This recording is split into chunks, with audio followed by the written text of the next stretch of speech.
Hi everyone, आज ये 24 दिसंबर 2025 के करंट अफेयर स्टैटिक जी के क्वेश्चन को डिस्कस करते हैं। So let's get started without any further delay. प्रश्न संख्या 1 से स्टार्ट करते हैं। हाल ही में भारत ने किस देश के साथ मुक्त व्यापार समझौते की घोषणा करी है? तो न्यूजीलैंड के साथ करी है। फ्री ट्रेड अग्रीमेंट की घोषणा न्यूजीलैंड के प्रधानमंत्री क्रिस्टोफर लक्सन ने की है। इसका उद्देश्य आयात निर्यात पर लगने वाले टैरिफ को शून्य की ओर ले जाना है। इससे दोनों देशों के बीच में व्यापार, निवेश और बाजार की पहुंच बढ़ेगी। भारत ने हाल ही में ओमान के साथ सीईपीए और इंग्लैंड के साथ सीईटीए समझौता किया है, तो ये भी आपको ध्यान में रखना है। नेक्स्ट क्वेश्चन पे आ जाते हैं। दुनिया का सबसे बड़ा न्यूक्लियर पावर प्लांट काशिवाजाकी कारिवा फिर से कहाँ शुरू हुआ है? तो जापान में शुरू हुआ है। इसकी क्षमता 8.2 गीगावाट है। 2011 के फुकुशिमा परमाणु हादसे के बाद इसे बंद कर दिया गया था। इसका संचालन टोक्यो इलेक्ट्रिक पावर कंपनी करेगी। 1986 की चॉर्नबिल दुर्घटना को विश्व का सबसे बड़ा परमाणु हादसा माना जाता है, तो ये भी आपको ध्यान में रखना है। नेक्स्ट क्वेश्चन पे आ जाते हैं। प्रतिवर्ष राष्ट्रीय गणित दिवस कब मनाया जाता है? 22 दिसंबर को मनाया जाता है। यह महान गणितज्ञ श्रीनिवास रामानुजन की जयंती पर मनाया जाता है। 1729 को रामानुजन संख्या कहा जाता है, ये भी आपको ध्यान रखना है। रामानुजन का जन्म तमिलनाडु के ईरोड में हुआ था।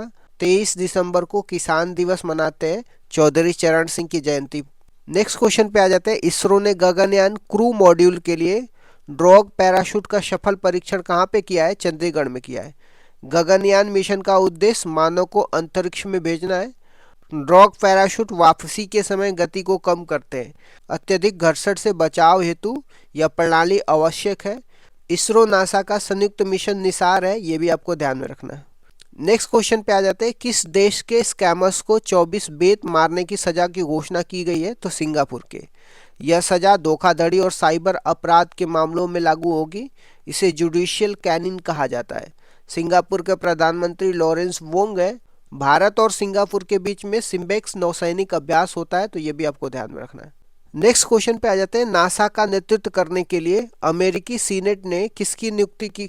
नेक्स्ट क्वेश्चन पे आ जाते हैं। नासा का नेतृत्व करने के लिए अमेरिकी सीनेट ने किसकी नियुक्ति को मंजूरी दी है? जेरेड आइजैक मैन की नियुक्ति की है। वे नासा के 15वें प्रशासक होंगे। वे निजी अंतरिक्ष यात्रा कर चुके हैं। नासा की स्थापना की बात करते हैं तो 1958 में हुई थी। भारत में इसरो के वर्तमान प्रमुख की बात करते हैं तो वी नारायणन है, ये भी आपको ध्यान में रखना है। नेक्स्ट क्वेश्चन पे आ जाते हैं। पश्चिम बंगाल सरकार ने 100 दिवसीय रोजगार योजना का नाम बदल करके क्या रखा है? महात्मा श्री योजना रखा है। पहले इसका नाम कर्मश्री योजना था। केंद्र सरकार ने मनरेगा का नाम बदल के वीवीजी रामजी बिल करने का प्रस्ताव दिया है। यह नई योजना 125 दिन रोजगार की गारंटी देता है। मनरेगा कानून 2005 में पारित हुआ था, तो ये भी आपको ध्यान में रखना है। नेक्स्ट क्वेश्चन पे आ जाते हैं। 105 वर्ष की आयु में निधन हुआ इराइक शाह का संबंध किस ऐतिहासिक घटना से था? पर्ल हार्बर हमला 1941 से था। 7 दिसंबर 1941 को जापान में हमला किया गया था। अमेरिका इसके बाद द्वितीय विश्व युद्ध में क्या हुआ था? शामिल हुआ था। इराइक शाह अंतिम जीवित सैनिकों में से एक थे। भारत के वर्तमान सीडीएस अनिल चौहान है, तो ये भी आपको ध्यान में रखना है। नेक्स्ट क्वेश्चन पे आ जाते हैं। पैसा महोत्सव 2025 का आयोजन कहाँ पे हुआ है? विशाखापट्टनम आंध्र प्रदेश में हुआ है। पेसा की बात करते हैं तो पेसा का फुल फॉर्म पंचायत का अनुसूचित क्षेत्र में विस्तार है। यह अधिनियम 1996 में लागू हुआ था। 24 दिसंबर को पैसा दिवस मनाया जाता है। 24 दिसंबर को पैसा दिवस मनाया जाता है। पेशा से संबंधित आर्टिकल की बात करते हैं तो अनुच्छेद 243 एम है, ये भी आपको ध्यान में रखना है।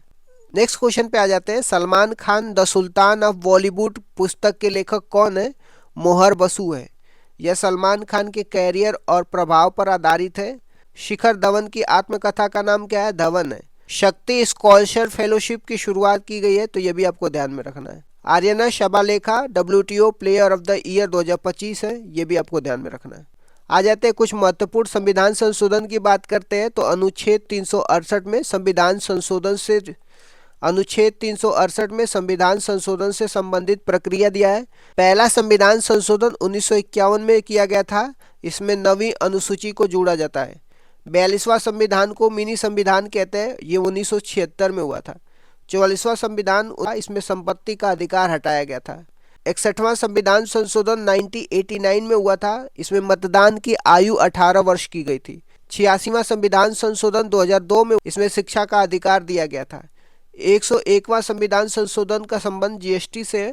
106वें संविधान संशोधन का संबंध महिलाओं को आरक्षण देने से संबंधित है। अब आ जाते हैं भारतीय संविधान के कुछ इंपॉर्टेंट आर्टिकल, अनुच्छेद के बारे में।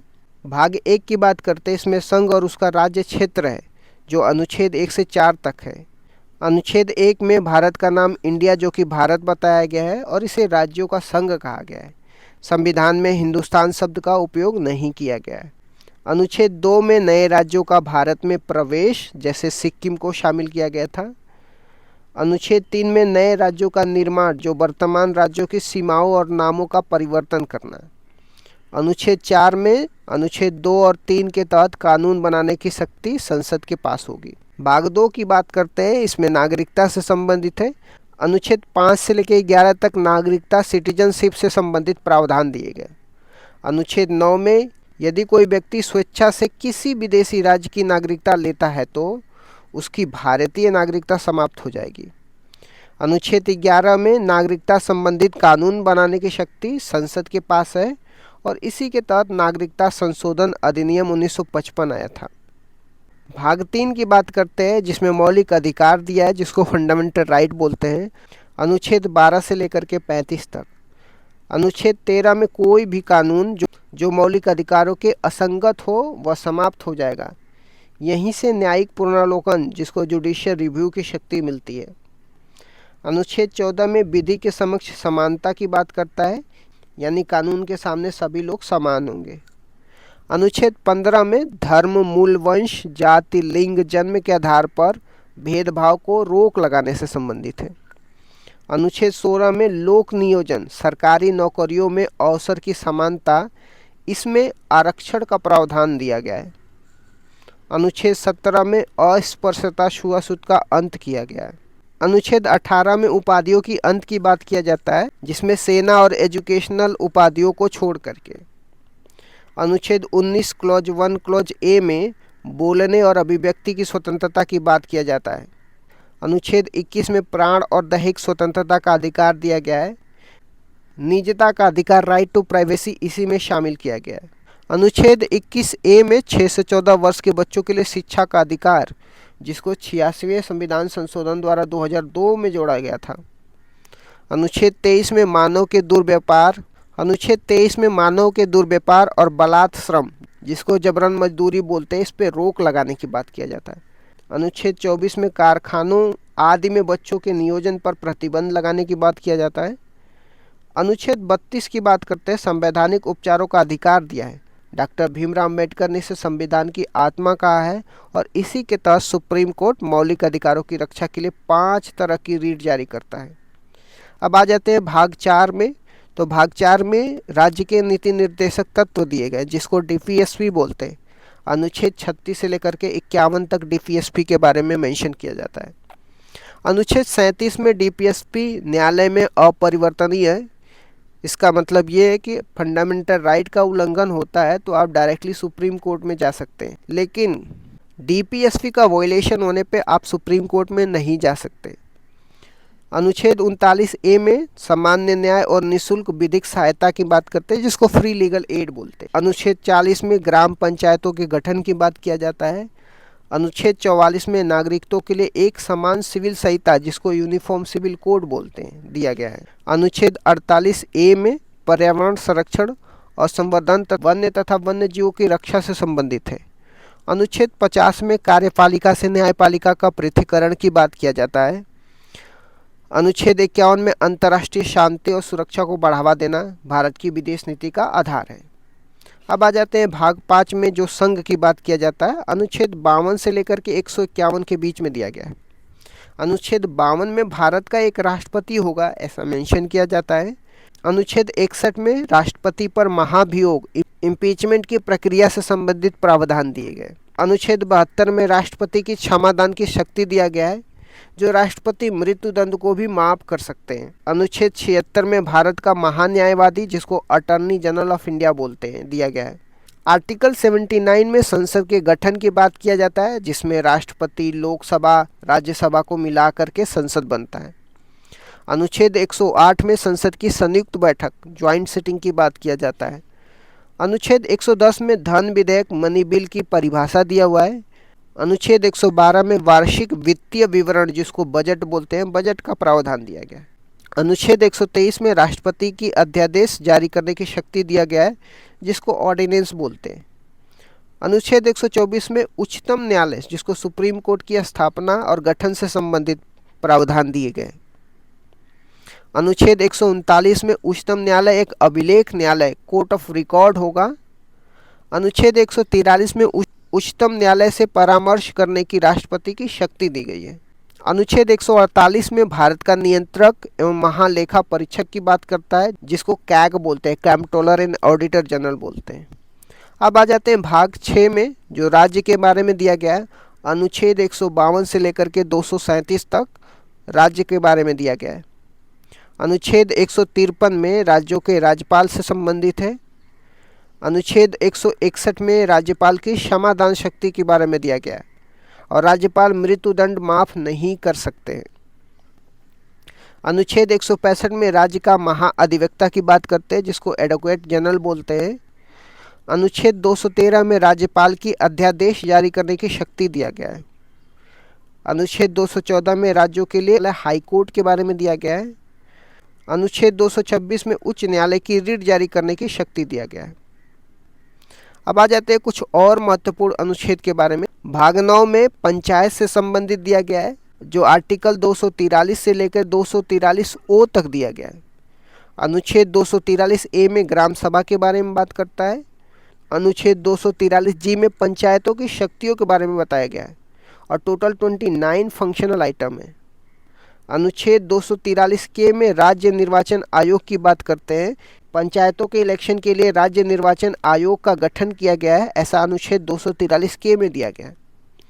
अब आ जाते हैं भाग 11 की बात करते हैं। अनुच्छेद 245 से लेकर के 263 में दिया गया है।